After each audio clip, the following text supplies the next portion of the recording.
Bismillahirrahmanirrahim. Maafkan atas kesilapan tadi. Okey. Assalamualaikum warahmatullahi wabarakatuh dan selamat petang kepada semua family mengaji Tantan. Okey, yang nak mulakan dengan Bismillahirrahmanirrahim. Alhamdulillahirabbil alamin. Hamdan yuwafi ni'amahu wa yukafir mazidah. Ya Rabbana lakal hamdu kama yanbaghi li jalali wajhika wa azimi sultanik. Allahumma salli ala sayyidina Muhammad wa ala alihi wa sahbihi ajma'in. Subhanaka la ilma lana illa ma 'allamtana innaka antal azizul hakim. Okey, insya-Allah suara dan gambaran saya jelas. Boleh komen di ruangan komen. Ahlan wa sahlan diucapkan kepada semuanya. Maafkan saya atas kesilapan saya semalam dan juga tadi. Okey, ada saja gangguannya. Okay. Waalaikumsalam kepada yang baru hadir, Kak Maira, Kak Kalmatun Abbas, Kak Mimi, Kak Nazha, Abang Ahmad Syahrul, Kak Rini, Abang Ahmad Abdul Rahman, Kak Nurani, Kak Rohana, Kak Rohaida, Kak Zumali. Waalaikumsalam warahmatullahi. Kepada Kak Kusaima, Kak Nur Aini, Kak Rozita, Kak Fika, Kak Salihah Saleh, Kak Norizan Muhammad, Kak Rusnani, Kak Siti Mol, Kak Rini. Waalaikumsalam warahmatullahi wabarakatuh kepada semuanya yang memberi salam dan kepada semuanya yang hadir, insya-Allah. Yang mana yang dah masuk, jom kita sama-sama pakat-pakat share. Ajak lagi ramai orang untuk baca hadis pada petang ini. Dekat Sungai Besi. Okey, hujan lebat. Okey, menandakan satu keberkatan. Insya-Allah moga-moga mendapat keberkatan. Alhamdulillah suara saya jelas. Alhamdulillah. Yang mana yang dah share, saya ucapkan terima kasih. Niat kita kerana Allah. Niat sebelum melakukan sesuatu lillahi ta'ala. Niat kerana Allah, insya-Allah. Waalaikumsalam, Kak Raja Aziza, Abang Muhammad Yasin, Kak Siti Sahara, Kak Rozita. Selamat petang diucapkan kepada semuanya. Yang mana baru hadir, yang baru saja join live dengan saya. Okey, yang nak ucapkan selamat datang dan salam perkenalan. Insya-Allah. Okey, moga-moga kita dapat mengeratkan lagi ukhuwah sesama Islam, insya-Allah. Yang mana yang dah hadir, jom kita sama-sama pakat-pakat share. Ajak lagi ramai orang, okey, untuk mengisi masa lapang dia, okey, dengan baca hadis. Walaupun satu hadis, walaupun sedikit, janji kita tahu. Insya-Allah. Semalam kita dah baca tentang hadis yang ke-6, yang telah menceritakan tentang kita menuntut ilmu bererti melalui jalan ke syurga. Itu adalah hadis semalam yang telah kita baca sama-sama. Hari ini kita akan sambung lagi. Okey, hadis yang ketujuh mengenai menuntut ilmu itu satu kewajipan. Kita nak tahu kenapa menjadi kewajipan. Insya-Allah sama-sama kita baca hadis. Okey, sama-sama dengar Riana daripada awal hingga akhirnya. Alhamdulillah. Waalaikumsalam, Kak Muna. Niat kerana Allah. Betul tu Kak Yati. Niat kita kerana Allah. Waalaikumsalam, Kak Sapia, Kak Robita, okay, Kak Syurga, Kak Sharifah, Kak Maryam Ismail, Kak Linda, Kak Hamisa, Kak Sauda. Waalaikumsalam warahmatullahi wabarakatuh kepada semua yang memberi salam. Yang mana yang dah hadir, jom kita sama-sama pakat-pakat share. Insya-Allah. Okey, kita ajak lagi ramai orang untuk belajar hadis.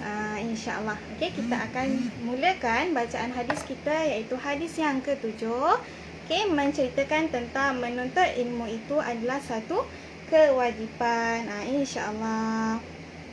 Okey, sementara yang nak terbalikkan kamera, pusingkan kamera, jom kita sama-sama pakat-pakat share. Ustazah Rosmimi dah masuk dah. Okey.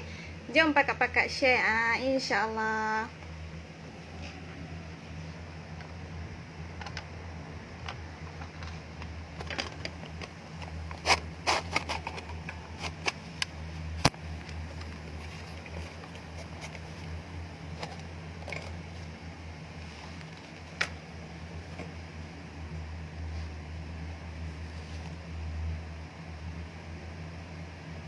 Yang mana baru hadir, ahlan wa sahlan yang nak ucapkan kepada semuanya. Yang memberi salam, waalaikumsalam warahmatullahi wabarakatuh, kepada Kak Rohaya, Kak Nur Fazila, Kak Rina, Kak Diarwati, Kak Murni Lubis. Waalaikumsalam warahmatullahi kepada semuanya yang hadir. InsyaAllah, jom kita sama-sama mulakan bacaan hadis kita yang ke-7. Sebelum kita mulakan, boleh komen di ruangan komen jelas ataupun tidak gambaran dan suara saya.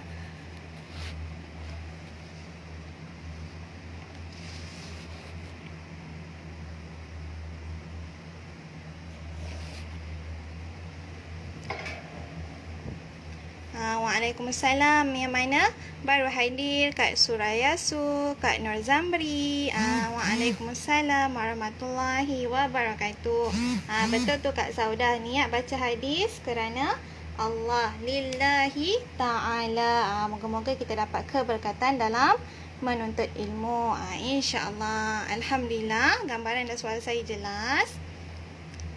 Okey, kita sambung hadis yang ke-7, iaitu tentang menuntut ilmu itu adalah satu kewajipan. InsyaAllah dalam hadis ke-7 ini, dia akan bawa dua petikan hadis, iaitu daripada riwayat Ibnu Aidilbar dan juga riwayat Ibnu Majah.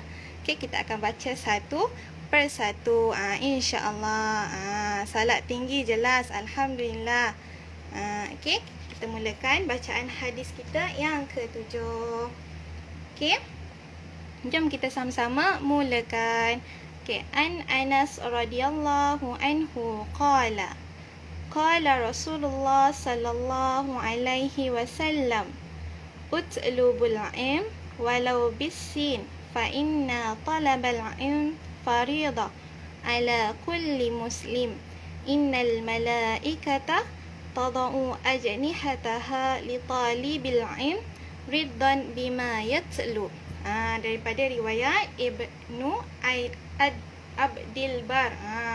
Berbelit lidah saya. Okey, riwayat Ibnu Abdil Bar.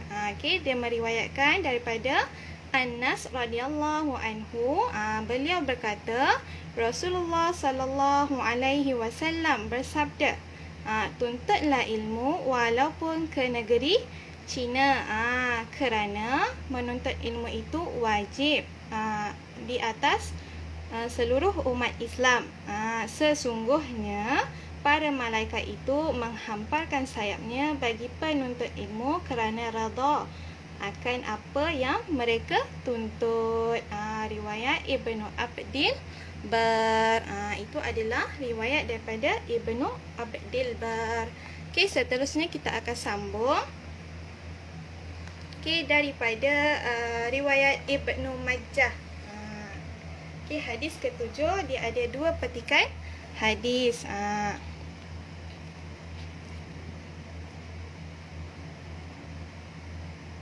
Okey, kita sambung petikan hadis yang seterusnya. Okey, wa fi riwayatin an. Dalam riwayat yang lain, qala Rasulullah sallallahu alaihi wasallam. Okey, juga daripada Anas radhiyallahu anhu, beliau berkata Rasulullah sallallahu alaihi wasallam bersabda, talabul ilm fariḍah ala kulli muslim. Menuntut ilmu itu wajib bagi orang Islam. Wa wadi'al ilm inda ghairi ahlihi, kamuqallidil khanazir jawhar wa lu'lu'a wa zahab. Yang berarti orang yang meletakkan ilmunya di sisi orang lain itu bukan ahlinya, sama seperti meletakkan rantai permata mutiara dan emas di leher babi. Okey, riwayat Ibnu Majah. Okey, waalaikumsalam. Yang mana baru hadir, jemput masuk. Salam perkenalan diucapkan. Terbaik semuanya mengisi masa lapang sementara kita menunggu waktu asar dengan membaca hadis. Semuanya terbaik, alhamdulillah. Waalaikumsalam Kak Zanaria. Waalaikumsalam warahmatullahi wabarakatuh. Okey, daripada hadis yang kita sama-sama baca dan pelajari tadi, okey, telah menerangkan kepada kita menuntut ilmu adalah satu kewajipan. Okey, bagi seluruh umat manusia. Bukan setakat orang Islam sahaja, tapi seluruh manusia perlu menuntut ilmu. Baiklah dia orang Melayu, baiklah dia orang Cina ataupun sebagainya, kita mesti menuntut ilmu. Nak tuntut ilmu dia tak ada syarat. Dia tak ada syarat. Orang Islam dia boleh tuntut ilmu, orang kafir tak boleh tuntut ilmu. Okey, menuntut ilmu ini tiada syarat. Jadi seluruh umat manusia perlu menuntut ilmu. Islam menyuruhkan umatnya agar mereka sentiasa mengisi dada-dada kita dengan ilmu pengetahuan, baik ilmu fardu ain ataupun fardu kifayah. Ada yang bertanya, fardu ain ni apa dia ustazah? Fardu ain ni adalah wajib dilakukan oleh individu Muslim. Maknanya kita sebagai umat Islam wajib ataupun kena buat fardu ain ni. Okey, iaitu ibadah secara langsung dengan Allah Subhanahu Wa Taala. Kalau tinggal fardu ain berdosa besar. Kalau fardu kifayah pula, ia adalah menjadi kewajipan secara umum bagi golongan tertentu sahaja. Fardu kifayah ni mempunyai pertalian dengan masyarakat dan sesama manusia. Tadi fardu ain kita dengan Allah. Fardu kifayah pertalian antara masyarakat dan sesama manusia. Misalnya dalam sesebuah tempat ataupun daerah, mesti salah seorang kena tahu ataupun mesti ada orang yang tahu tentang azan. Okey, kalau kita tengok kat satu penduduk, mesti ada surau, mesti ada Tok Bilal, mesti ada orang yang mendirikan fardu kifayah ni. Kalau tak ada, maka seluruh tempat itu berdosa. Nak tak nak, kita sebagai umat Islam mesti tuntut ilmu fardu ain dan juga fardu kifayah. Kita kena sama-sama pelajari, baik lelaki ataupun perempuan. Betul tu Kak Zumali, menuntut tiada batasnya. Okay, kita nak tuntut ilmu tak ada batas. Tak boleh sekerat jalan, sebab ilmu itu amatlah luas. Kalau kita rasa kita dah tuntut ilmu sampai PhD, ada lagi ilmu yang kita kena pelajari, sebab ilmu itu tidak pernah habis. Okey, kalau kita perlu berhijrah untuk dapatkan ilmu, maka kita kena berhijrah supaya lahirnya sikap keterbukaan Islam terhadap ilmu, ilmu yang bermanfaat. Walau di mana pun ilmu itu berada, okey, ilmu ini tetap luas. Jadi kita kena terus pelajari ilmu walaupun sedikit. Lagi banyak ilmu yang kita pelajari, lagi tinggilah pengetahuan yang kita miliki. Okey, daripada hadis tadi juga, ia menerangkan kepada kita tentang setiap ilmu itu hendaklah diletakkan kepada orang yang sesuai menerimanya sahaja. Maksudnya, okay, kita jangan letak satu ilmu yang tinggi itu ataupun ilmu yang mulia itu kepada orang yang buruk peribadinya. Sebab apa? Sebab ia akan menjadikan usaha kita tadi sia-sia. Sebab apa? Sebab dikatakan dalam hadis tadi, iaitu seperti meletakkan rantai permata, mutiara dan emas di leher babi. Okay, kalaulah kita diberikan nikmat, boleh nampak betapa besarnya ganjaran ataupun betapa mahalnya ilmu itu, pasti kita akan berebut-rebut untuk mencapai ilmu. Tapi sebab Allah nak uji kita, Allah nak pilih kita umat mana yang terbaik, okay, Allah tidak bagi kita nikmat tersebut. Kalau kita boleh nampak, okay, mesti kita akan terkejar-kejar untuk mendapatkan ilmu. Sebab ilmu yang Allah berikan ini amatlah berharga. InsyaAllah.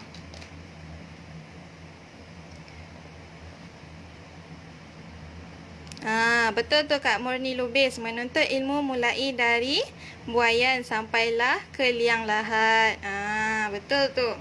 Okey, kita boleh tengok orang Cina, kebanyakannya orang Cina ni banyak yang kaya-kaya. Kadang-kadang majikan kita sendiri pun orang Cina. Macam mana diorang boleh berjaya? Bukannya diorang sembah Allah. Bukannya diorang minta-minta dengan Allah. Okey, sebab diorang ni sentiasa berusaha, berjaya sungguh. Kita umat Islam seharusnya mencontohi, bukan contoh diorang dari segi perhambaan, bukan. Kita kena contohi mereka dengan usaha mereka menuntut ilmu. Kalau pergi sekolah Cina, disiplin mereka sangat kuat. Pelajar mereka sangat berusaha untuk berjaya. Okey. Sebab tu kita dengar pepatah-pepatah mengatakan bersusah-susah dahulu, bersenang-senang kemudian. Jadi kita tak nak kena susah dulu untuk mendapatkan ilmu ataupun mendapatkan sesuatu untuk kita berjaya. Tak semestinya kita tak boleh mengaji, kita tak akan berjaya. Betul tak? Kita kena belajar dan usaha sungguh-sungguh untuk belajar sampailah pandai baca Al-Quran.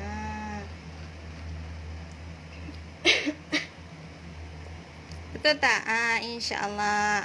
Waalaikumsalam Kak Jamila, baru hadir. Dan juga waalaikumsalam kepada semuanya yang bersama-sama dengan Liana daripada awal hingga akhirnya. Okey, sebagai penutup daripada slot kita pada hari ini, okey, yang nak bagi sedikit ayat. Okey, man jadda wajadda, wa man malas gagallah. Apa maksudnya? Okey, siapa yang berusaha pasti berjaya dan siapa yang malas pasti gagal. Okey, jadi jom kita sama-sama manfaatkan nikmat yang Allah bagi dengan terus mencari ilmu, dengan terus menuntut ilmu. Okey, tak kira tua ataupun muda, tak kira kaya ataupun miskin, tak kira pangkat ataupun darjat, kita kena sentiasa menuntut ilmu walaupun sedikit. Janji kita tahu. InsyaAllah moga-moga diberikan pengetahuan dan manfaat buat diri saya dan juga buat semuanya. Okey, saya memohon ampun sekiranya terdapat kesalahan ataupun kesilapan saya sepanjang membaca hadis. Moga-moga memberi manfaat buat semuanya. Betul tu Kak Zumali, bersakit-sakit dahulu, bersenang-senang kemudian. Nak senang kena sakit dulu, nak senang kena susah dahulu. InsyaAllah Allah akan berikan kita kejayaan di kemudian hari. Okey, jangan lupa ikuti slot pada petang ini, iaitu bersama Ustazah Mimi dalam slot Al-Maqsurat. Okey. Okey, itu saja daripada saya, daripada slot bacaan hadis yang ke-7. InsyaAllah esok kita akan sambung lagi hadis yang ke-8, iaitu tentang orang alim itu pilihan Allah. Masya Allah, esok kita akan bincangkan tentang hadis yang ke-8. Okey, semoga kita berjumpa lagi pada hari esok. Wallahu a'lam. Assalamualaikum warahmatullahi wabarakatuh.